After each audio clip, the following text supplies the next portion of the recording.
some people might say YouTube is even a little bit out of date now. It might be on its way out, although I love the content on there. All the kids are using TikTok.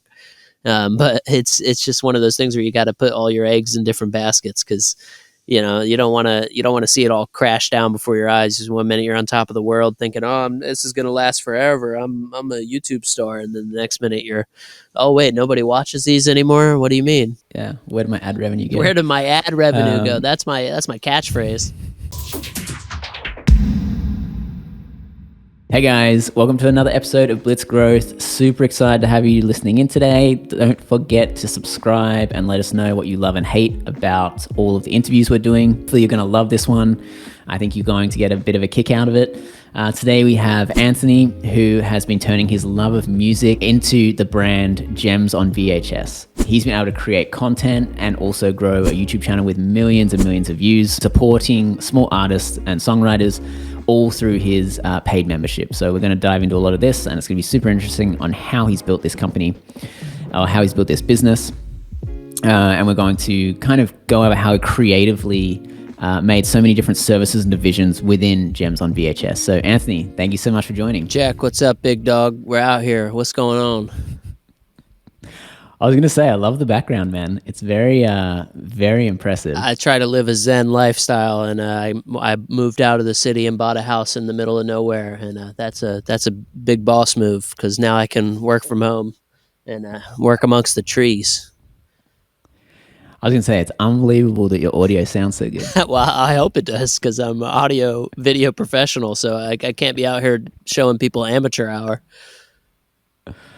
Man, well, I know the amount of people I've interviewed outside, and it's just, on some AirPods. Well, that's the way of the future. I'm using an SM58, nothing too impressive. You got the Shure mic. That's nice. Man, this is a USB plug-in. It's all plug and play. It's easy, but you just got to be cognizant of like your recording quality. So I try to be, man, because it's hard. Yeah. No, I appreciate it. And thanks for the time. I love kicking everything off with a bit of a background on you. And when you meet someone at a bar, or you meet someone at an event or something, what's your kind of like intro? What do you say that you do? What do you say you love? Who are you as a person? Oh God, yeah. When you intro yourself? Try to get out of there as quick as possible. That's the way I do it. Head for the door. No, it's hard to talk about yourself, but like background wise, I would just say didn't go to college for any of this. Just kind of stumbled into it. I live in Nashville, Tennessee, or I did, and that's the Music City, USA. It's kind of like all the big record labels have their headquarters there.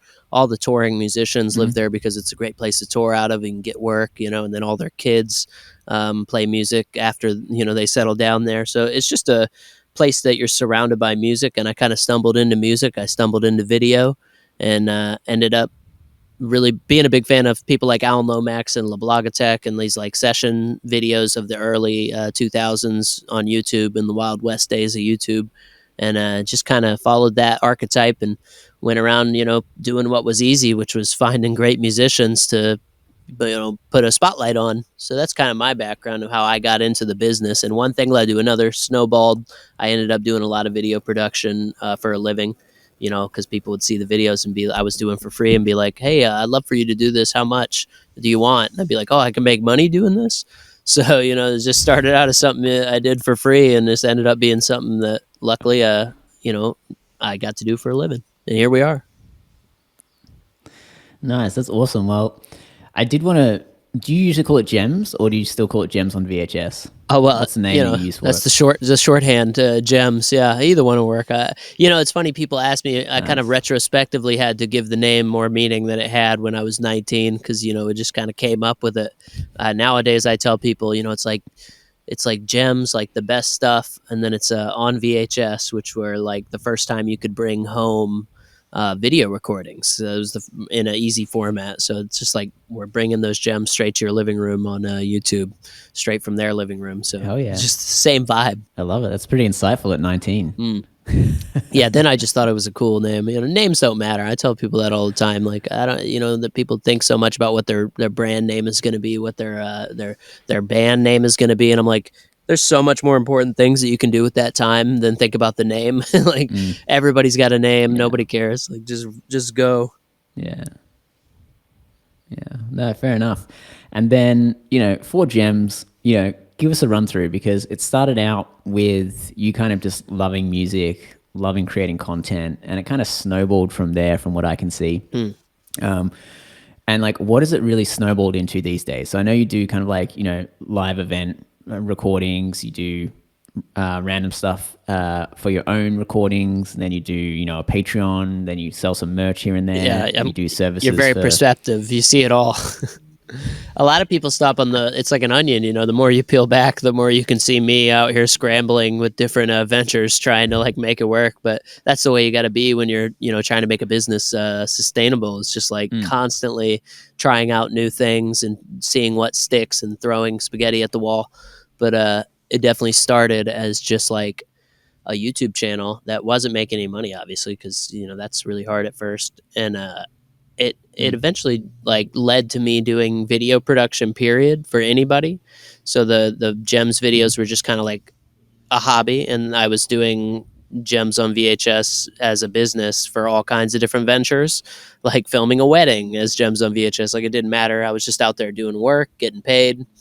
And then eventually, like, the YouTube channel, I kind of got it refocused to like be what it is, which is sessions of, at its heart, it's basically documentary filmmaking of music. I go and find great musicians and I film them in kind of like their natural habitat, real life, not produced, not in the studio. It's like we're just out here doing it, doing an adventure. Maybe I'll hop a train with an artist and we'll go on a little trip because that's what they like to do. So I'm like, all right, show me what you like to do and let's do it. And that became sustainable in that, YouTube ad revenue on it. Once one video kind of went viral, it became more sustainable as a YouTube channel that I could focus on. But yeah, now there's all kinds of avenues, right? It's kind of like a quasi record label, where we're putting out releases by people and supporting artists that we like, via a lot of that via Patreon. Patreon, if any, I'm sure everybody's familiar with Patreon by now, but we have a lot of fans that are really supportive of what we do. They love to see that kind of video work. They love to get these artists that otherwise wouldn't get exposure. They're basically funding a label. I mean, they're funding more releases and support for artists. It's like crowdsourcing a label. Exactly. That's kind of what I've positioned it as too, is what I've been like, that's such a great little tagline, crowdsourcing a label. I've been kind of describing it as that because it is. And that's the one half of it. And then there's the YouTube monetization, which is not as wild, but and it fluctuates. And then there's the merch, like you said, because everybody's begging me to put out a t-shirt, and I'm like, well, I'm not a fashion designer. I don't care about t-shirts. It took me forever. Finally, I have a drop shipping t-shirt thing going on, and we're not making a killing on t-shirts, but it's like, why not just have that on the table? So that's one element of it. Add it. Yeah, there's just all these little elements. We did a grant funded thing the other day. I say the other day, last year. And that was the first time we'd done something like that for a music project. I'm just trying out all kinds of things always. Spotify, we just got onto Spotify because some people were telling me, they were like, we love the versions of the songs that you produce on YouTube live better than the album version. And sometimes it's the opposite case probably for some people, but for the people that like that, live version, I'm like, well, shit, let's put it on YouTube. Let's put it on Spotify. Let's put it on streaming. And so that opens up another, source of revenue for the artist and us, to kind of, make something cool happen. So for like, obviously this is crazy that it all started from a YouTube channel and then you've been able to pivot and test so many different things. I'm not as familiar with Spotify revenue.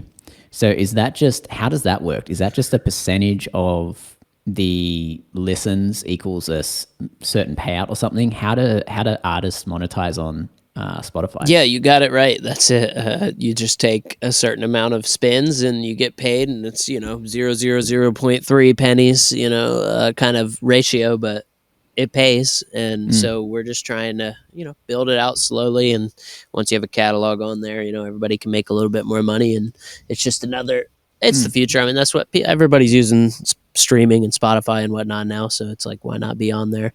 Yeah You could do podcasts on there. Got it. And I think one of the main learnings is literally to, diversify. Like, it's very hard to just do one thing. You've got to really test out a bunch of things and then figure out what works for you. In terms of this all starting from a YouTube channel, was there any specific piece of content or anything specifically happened on that YouTube channel that all of a sudden one day it just started working? Yeah, I love it. Anything you can I pinpoint? love what you said about diversifying. I think that's really true. But as far as the YouTube goes, I think, yeah, at one point we released a song by a guy called Benjamin Todd, and it was a song called Using Again that really just was Mm-hmm. at the height of the opioid epidemic, and I guess just struck a nerve with a lot of different people that could relate. And I think it just went out into the world via YouTube, but it got a lot of uh, it got a lot of virality out of Reddit. Believe it or not, Reddit is kind of a funny place for us that gets a lot of the stuff seen, but it just blew Funny up. place for everyone, I think. Yeah, I mean Reddit is the front page of the internet, right? And so it just kind of ended up blowing up, and we got millions and millions of spins. Now it's at like I don't even know how many, like 18 million or something ridiculous. But uh, yeah, Wow. that just made me realize, oh shit, this could work. And you really got to put once you see something work, you kind of got to take advantage of it and put your foot on the gas. And so we kind of Mm. took it right from that moment, and just I was luckily at a space and an opportunity where I could really focus on that. And I had a business partner that took over kind of the commercial side of the work, the for hire work. Kept it diversified. Mm. It's not like I ever just quit my job and was like, I'm going. Luckily, I just had made a position for myself where I could take that kind of a risk, and we just like put pedal to the Mm-hmm. metal on the YouTube channel, and it paid off. And we kind of spun it into all these different little avenues, like Instagram, Mm. and now we're getting on TikTok. I mean, it's all about, like you said, diversifying and taking that initial success Mm. wherever it was and figuring out a way to spread it into different avenues, man. Because you never know. Like YouTube, first of all, any platform can just become obsolete, obviously. Which some people might Yeah. say YouTube is even a little bit out of date now. It might be on its way out. Although I love the content on there. All the kids are using TikTok. But it's Mm. just one of those things where you got to put all your eggs in different baskets, because you don't want to see it all crash down before your eyes. Just one minute you're on top of the world thinking, oh, this is gonna last forever. I'm a YouTube star, and then the next minute you're, oh wait, nobody watches these anymore. What do you mean? Yeah. Where did my ad revenue go? Where did my ad revenue go? Um, That's my catchphrase.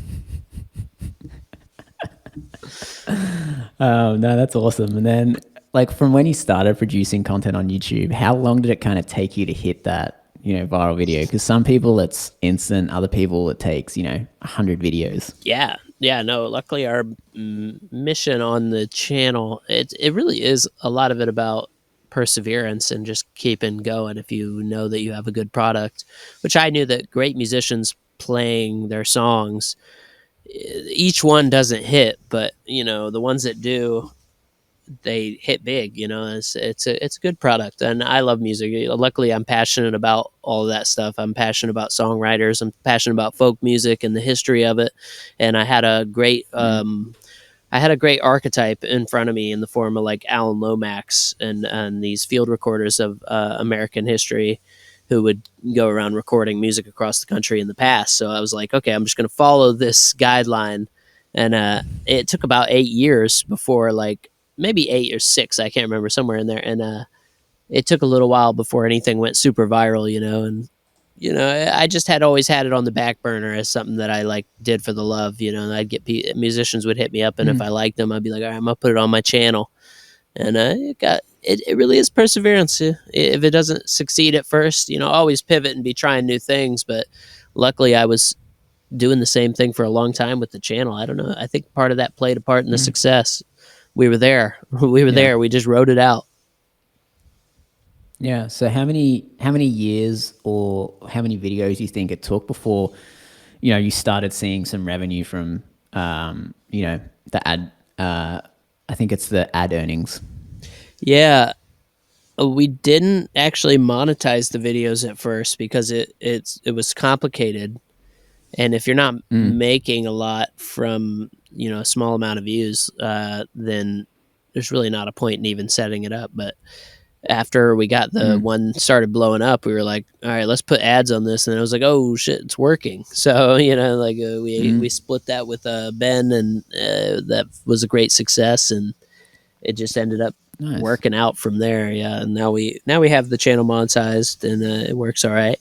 But ad revenue is always sketchy. You never know what's going to happen with such a big platform like Yeah, it can YouTube. always disappear quickly. Yeah, it can go away, That's interesting ebb and though. flow. So from the ad revenue, you take the artist's content, like they're performing or they're producing it, putting it on your channel, and you're actually splitting the ad revenue dollars with them. Yeah, Is that right? with the artist, we kind of have like a built-in. There's like a built-in recoupment, just like because obviously the content is free to shoot for them. So we come out and like bring all our gear and all our crap and put it all to work and do the editing. It takes a long time, so we put like a floor on. We put a price on it. We're like, hey, this is how much we think we Nice. might have spent on the production of this, and if the video makes past that, we split it with the artist. Sometimes it won't make past that Nice. for any time in the foreseeable future, but occasionally, if one does really well, it'll make past that, and we'll set up something with the artist and split it with them. Nice. That's awesome. That's a really cool model. I haven't heard that too often, actually. Yeah, it works out well. It's collaborative. Okay, that's really cool. And then, I think, one of the other major portions of Gems is, obviously the Patreon. When did you kind of set that up? Why did you set it up? How did you even discover that people were kind of willing to pay a monthly fee to sort of help this venture? Well, everybody seemed to have a Patreon. That was kind of a new thing that was popping off. So we're like, well, why not us? And I just put it together slowly but surely. Just kind of plodding away at it. A lot of people look at an undertaking like that and they're like, oh, it's got to blow the doors off the place and it's got to be incredible right off the bat. But I was kind of like really practical about it. I didn't promise too much. I just put it out there. Even if you have one tier, and you're just like, hey, you like these videos, like you can pay me more. If you have some fans, somebody's probably going to be down with that arrangement. So we just made it real simple and we put it out there and it did well. And then I kept working on it, and over the past 3 years, I think we've had it. It's worked out pretty well, and it makes it so we don't have to be as reliant on YouTube, which is nice because YouTube is scary. And yeah, it's just like a great way to make original content sustainable. And Patreon, there's a bunch of platforms to do it now, but I think Patreon's like the most trusted one. And if you have fans, like I said, that'll pay, it's like, why not make it something? And a lot of them want to get more involved. They want the little perks that come along with it. They enjoy it, but a lot of them just do it for the love, especially some of the higher end people. They just like really believe in the mission of supporting, small artists that bring a lot of meaning to their life through the songs. They just love that stuff. And so they love documentary filmmaking and they're into it. And we're like, hey, you want to be an executive producer? Jump on board. We'll have you. No, that's awesome. And then for content creators, I think this is kind of, the direction that the creator economy is going in. It's kind of how do you start getting paid directly for the content versus having to, have some sort of ad revenue, some sort of scheme tied to it. Yeah, some sort of mirror, smoke and mirrors.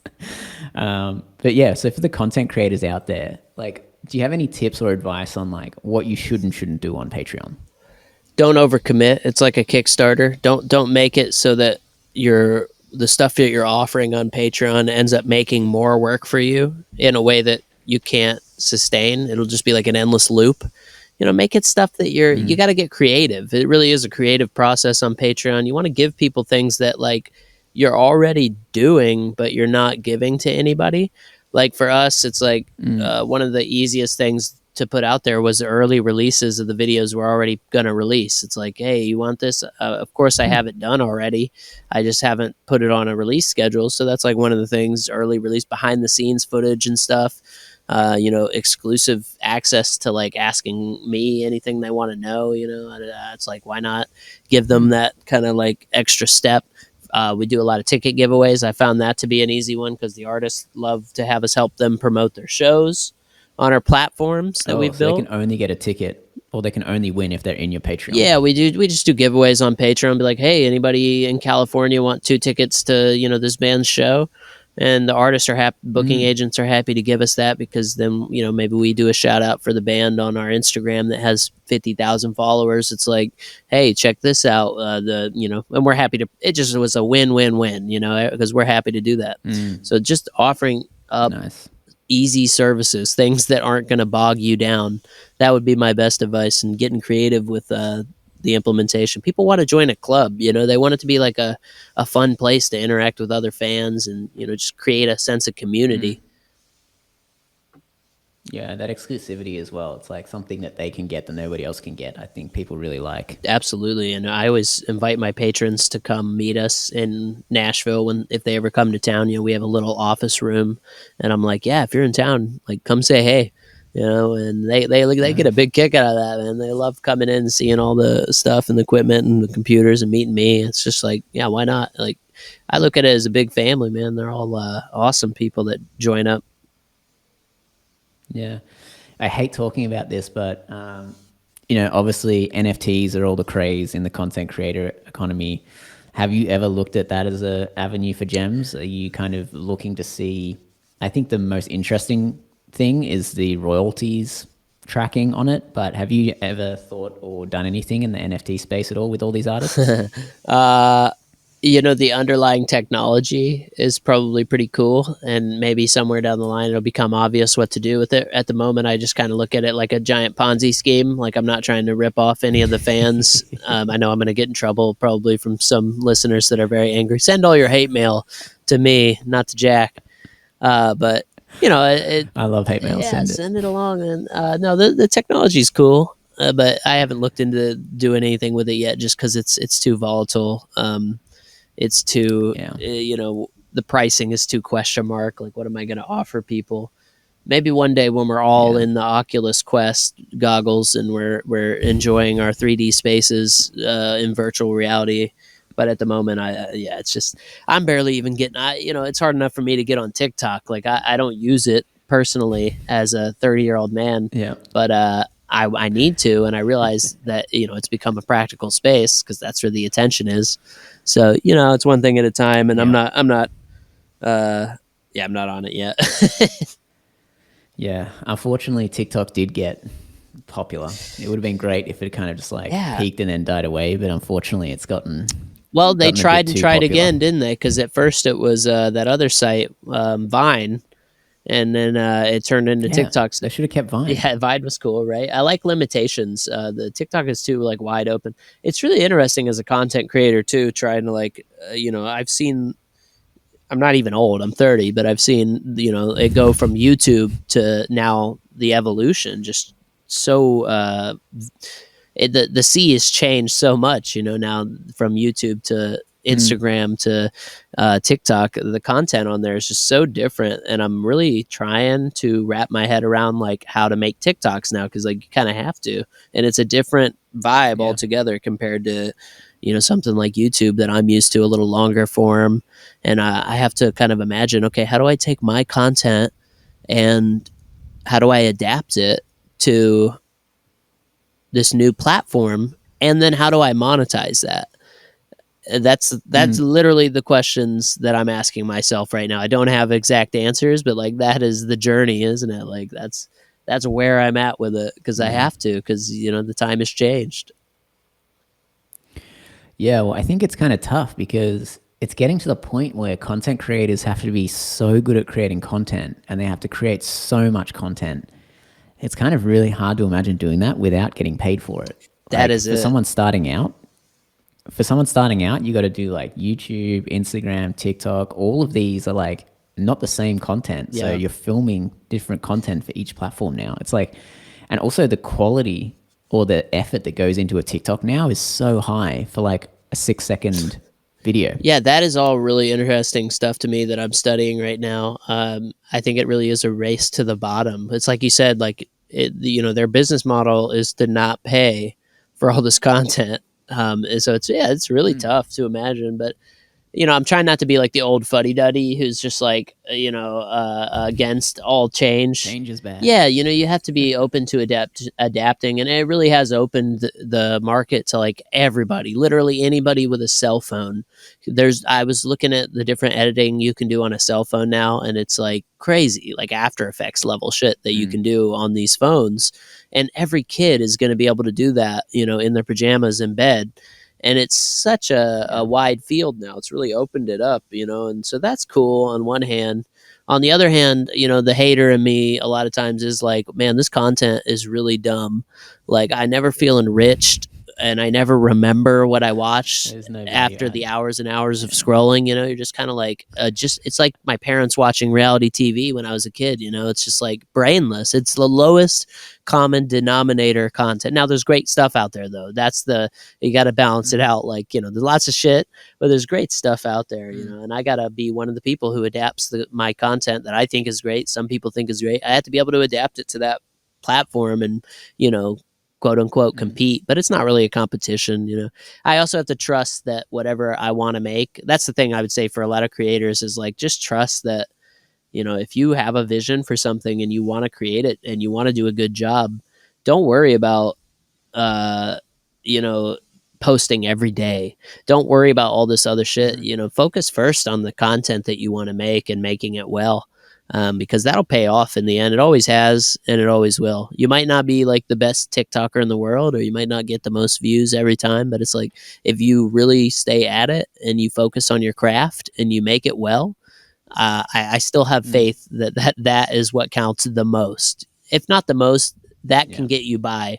People will respect that. They will see that. They will see that you're working hard and that you do a good job. And it might not be in the realm you expected, but you'll get your payback eventually.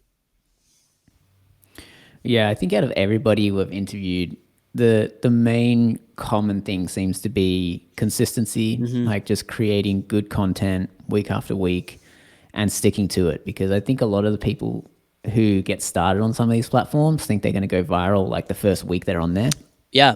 when in reality, it's really taking months, sometimes even years in some Well, it's cases. also really dangerous on TikTok because a lot of people do go viral instantly. They'll get like 100,000 views on a random TikTok they made, and they'll be like, "Oh, I'm here now. I made it. Like time to spin this shit. I'm great."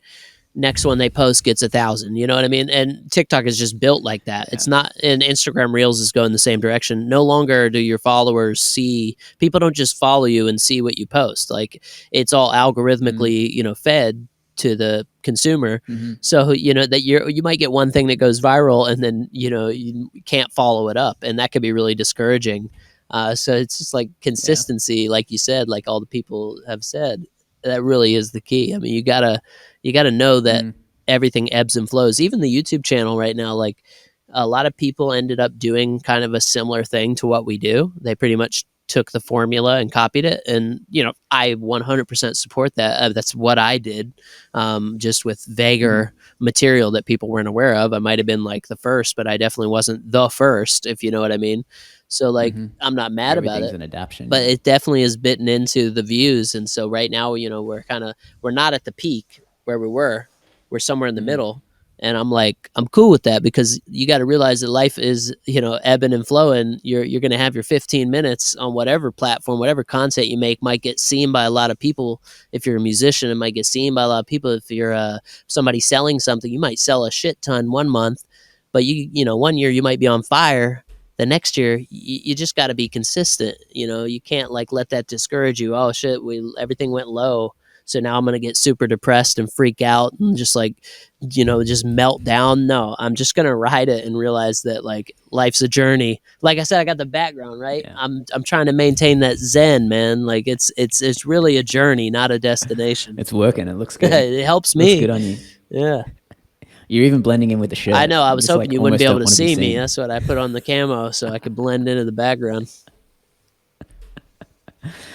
Nice. Well, while we're on the topic of content creation, everybody's like filming content constantly now. Do you have any kind of, tips or advice for helping content creators film better content, whether it's of themselves or whether it's of someone else? Like, you've done years of content capture and filming and editing and all that sort of stuff. Is there any kind of a few tips or things that really took your editing or filming to the next level? Yeah, I would say for sure, just like slowly cracking away at each piece of the technology, right? Like all you need is a phone. I said don't let the technology hold you back from just creating, cuz you need to focus on the content first. That's the most important part. The content. Like what are you actually filming? Cuz a lot of people get held up on like, "Oh, my phone isn't good enough," or like, "Oh, my audio's not good enough, so I can't do it." No, just do it because you'll get better every step of the way, and then slowly crack away at the parts that are weak. Like you have it in your little welcome message for me when I was reading how to get on this podcast. It was like, put a lavalier on for better audio. Okay, buy a lavalier for your cell phone. All you need is an iPhone or something nowadays to film great content. Like it's so easy. Get a stabilizer. Put it on a stabilizer. Up your game a little bit, one piece at a time. A lot of people also have the opposite problem. They'll jump into like a huge camera with all this huge learning curve and all this shit, and they want to start filming like incredible. It's like, no, if you can't film it great on a cell phone, if you can't make something great with two cell phones, you're not going to make something great with a giant recording rig. Yeah, like make it great with the cell phone, and I promise you, you'll be happy, and then work your way up from there. I used to put for mine. I've actually filmed some of the content on the YouTube channel that has like hundreds of thousands of views on a video that I filmed with my cell phone, and nobody's in the comments being like, "What the hell was this filmed on?" Like it looks fine, and the audio on some of them even are, because when I'm out in the field, it's like sometimes I'm on the side of a cliff and everything's died, and I got to get the moment. I've used like a cell phone in a shirt pocket with the voice recording memo on to record vocals proximity. So that's the advice I give to people is just to get creative with what you got and like slowly work your way up. Don't just jump up. Yeah, well, I think, man, the amount of even YouTube channels, blog posts, guides on like video and audio setups is ridiculous. Yeah. It's like the most covered like tech sector ever. Yeah. It's Yeah. like 50,000 microphones you could use to film a podcast. Yeah, and then you have to realize, like I'm literally using an SM58. I guarantee you, this isn't in any of those guides to upping your audio. You have to realize that everything you're watching online, there's tons of stuff you can learn, but a lot of that stuff is also like, they're using Amazon affiliate links to sell you something. There's so many products now. It's just like, just test them out. Go work with people in real life. People, reach out to people in your area that you respect the work of. If you find somebody and you're like, oh, this person's hustling, I like the content they're making, go follow this. Ask that person if you can just shadow them for a day on a shoot. Hey, I want to learn. I like what you do. I want to learn. A lot of people are going to be like, hell yeah, you can follow me around. I would be like, yeah. So that's how I learned a lot of things, and just see what they're using, see what they're doing, how they're doing it. That helps out a lot. Just learning from other people. Yo, I think that's when everybody comes back to being like, get a mentor, get a mentor. Like it's such a big jump going from not having a mentor to just like randomly finding a mentor. I think an easy way to go into that is just literally find someone who's already working in the field and just intern for them. Yeah. Start there. I got to be real. A mentor is probably more of an LA thing because I don't know anybody that would let me call them my mentor. But I do know a lot of people who would probably let me just like come bring them coffee to the studio and just like follow them around for a day. Yeah, I definitely. That's like just like with the gear. Start small and work your way up. Yeah, you don't want to end up with the wrong mentor. No, that sounds good. And then, one of the things I like asking all these founders that we interview is kind of, what makes Gems different? Why do you think people love Gems and spend their time watching your content, interacting with you, joining your communities? Why do you think you have, what sort of edge or what sort of advantage do you think you offer in comparison to others? It's got a lot of heart. It's authentic. People like that realness. It's deep. Yeah. Hey, you told me to bring it, so I'm bringing it. They like the heart, man. There's a lot of reality to it. I'm a big fan of reality. I'm a big fan of documentary. I'm a big fan of like stripping down the fakeness away from everything. Which is probably why it's hard for me to get back to TikTok and everything. I don't like stuff that's contrived and that's, just shot for the sake of the content. Like I want to just be there when it happens. And so I think people dig that, man. People dig, seeing an artist down in their natural element, just like playing the song like they would in their bedroom when they wrote it. People dig that shit, and Yeah. there's a market for that. And I'm happy to fulfill it because I like going out. I just told you before we got on this that I went to Australia recently. Man, I was in the bush. I was deep in the rainforest looking for the drop bears, and I was out with this guy You Brody. find any? No, man, I looked everywhere. I couldn't see. I didn't see. I saw 3 kangaroos, and 2 of them were roadkill. But that's what I live for, man. Most of them are. Yeah, they're like deer over there. That's what I live for, though. Getting out there, on the adventure, and just like really, like, who else would fly to Australia just to film some musicians, that they found online? That's what the fans like about it. I think they know that I'll go to the ends of the earth to bring them something that I think is really cool and unique and real. That's really cool. That authenticity and that discovery aspect, I think, are 2 very, very important things if you're building a community. Yeah, and it is a community. We got that's the one thing that I pride myself on, is trying to like engage the community and make it something that people wake up and they, like, you're doing that with this podcast, like actually giving people actionable advice and like a real sense of like, you can do this attitude, man. I like engaging my I don't even call them fans. They're just like the community, that we have a really strong community of songwriters, people that are interested in songwriting and music and folk music, and the way that music brings us all together and really teaches you things and makes you learn. It's art, but it's practical at the same time. It brings you closer to people that you don't think you have anything in common with, gives you a reason to live. Music does. And we have a Discord channel now, actually, which kind of encompasses this Discord server. This is another piece of technology I branched out on, took a risk on. I was like, I have no idea what this thing is, but some of the fans had. Discord is confusing. It's so confusing, and they had built this for me. They were like, hey, we made a Discord server. Is that cool? I'm like, yeah.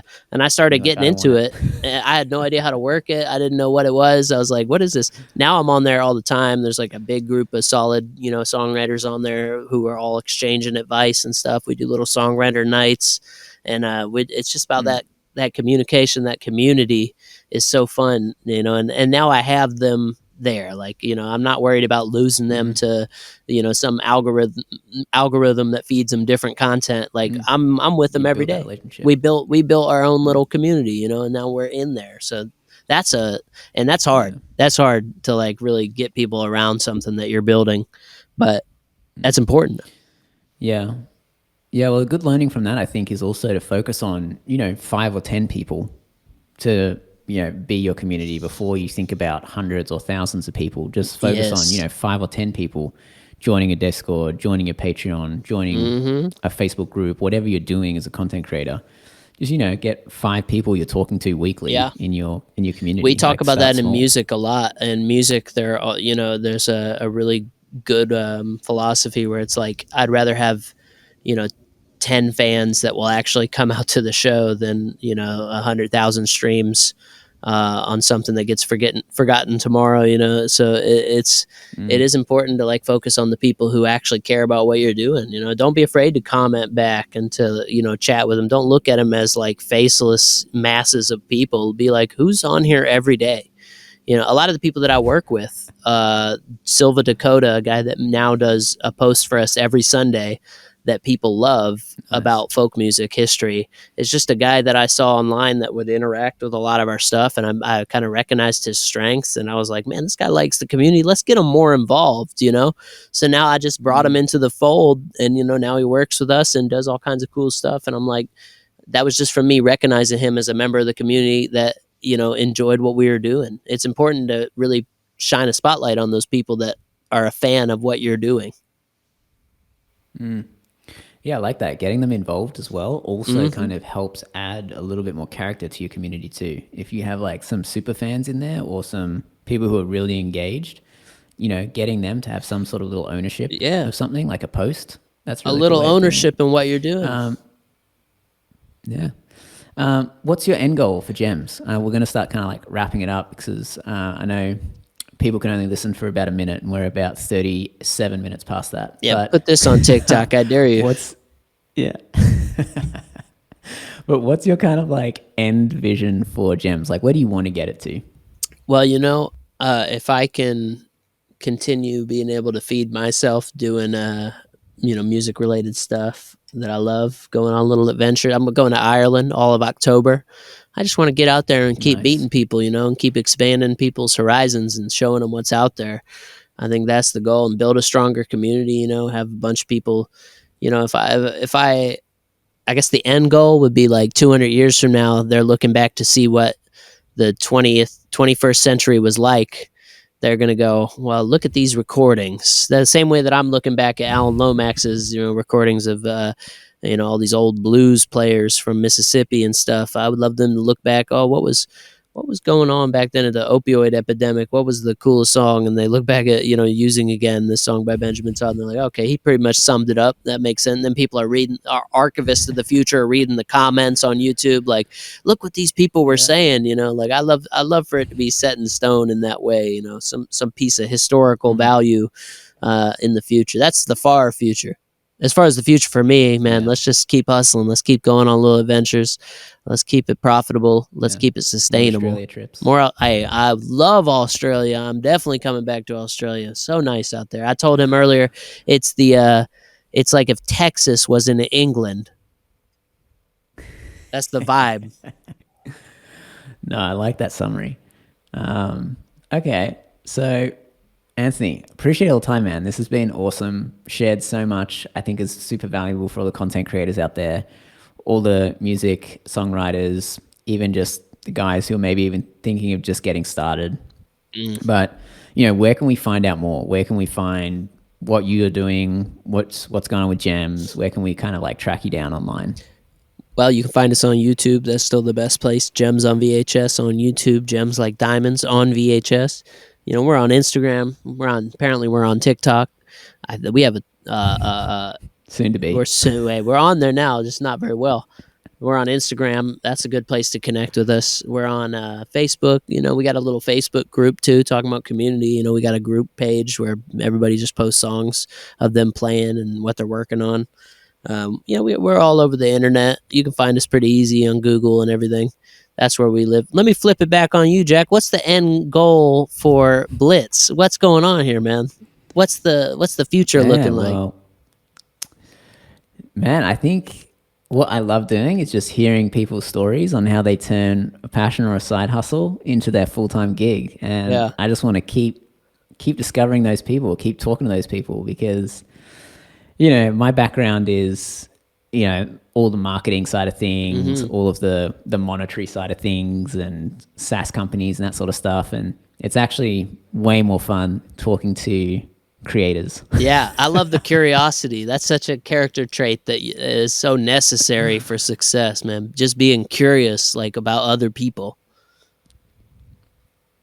Well, the other thing is you don't really come across a lot of this stuff that we talk about in podcasts, like very easily. Like a lot of the things that we ask, are kind of tough to track down online. So I don't have time to go and scour the internet for this type of information. I love just having conversations with people who are doing it. Real practical. So my goal is just to keep doing that with more and more and more people. I love that. Eventually getting to 1,000 episodes, maybe. Man, well, I'm gonna study up. You need to have a TikTok expert on next, because we're all trying to figure it out. I think we've had one or two, but yeah, you're right. We probably should get a TikTok person on here. I love that. There's a few people that went viral on TikTok. One of them was actually a girl who, and her little niche was she would teach people how to play ukulele. Yes. And so she started teaching people how to play ukulele on YouTube, and then that led to her starting a Patreon, and then that led to her starting a TikTok, and then, dude, some of her TikToks have blown up, and it's just literally her sitting there playing ukulele of how to play a song or how to tune a ukulele, that sort of stuff. So you can get so niche. It's crazy. Yeah, and then you just got to have your plan and your landing page in place to make money off it. How do you turn that into something sustainable for our capitalist hellscape that we live in? You can't just churn it out. Man, you got to get paid. You got to get paid. So she had the Patreon. That's smart. Yeah. So man, like I think the other thing is content creators, focus on the monetization, man. You can't keep doing what you're doing unless you're paying your bills. Sustainable every step of the way. Making money isn't a bad thing. Yeah, it's got to be every step of the way. It's got to have some kind of plan in place just to make a little bit of money. It ain't got to be big, but none of us are venture capitalists usually out here, getting big backed. So you got to make it. You got to make it practical. Yeah, man. So I really appreciate your time. Talked about a lot. I'm going to link all of your stuff in the show notes and everything. Everybody listening, make sure that you let us know what you liked about this episode. Leave some comments, subscribe. Hopefully check out our next one if we did a good job today. And really appreciate all your guys' time. Anthony, couldn't thank you enough for coming on. Appreciate it. And we'll chat soon. Yeah, sorry about talking junk about NFTs, everybody. There's probably like half the listeners who absolutely love that and the other half who are just really butthurt about it. All right. Cheers to that. Thanks, Anthony. Hey guys, we put a bunch of effort into making great content for this YouTube channel. So please hit subscribe, leave us a comment, hit like, and tell a few friends about it.